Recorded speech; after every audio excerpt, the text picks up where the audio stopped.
So right now you can see that I have a Jotboard opened up and I'm currently in the editor mode, meaning I can go ahead and make the changes as I want right here. But if I want to go ahead and, let's say for example, change it to viewer mode, so that I don't actually make changes, or I can't make changes to it, then I can go to the editor right here and then choose viewer. So once you go ahead and do that, you can see that now I don't have the editing options anymore and I can just view the files.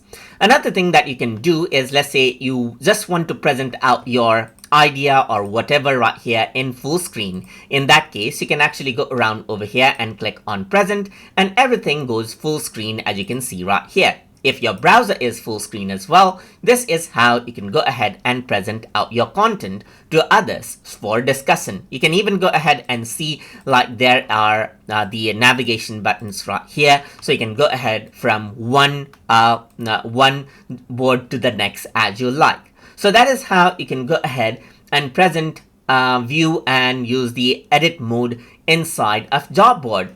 So if I were to click on cross button right here, then I get back to the editor mode right here. That is the viewer mode, and I can go back to editor mode right here just like this. So that is how you can present, view and edit Jotboard as you like. So I hope you guys learn something as always.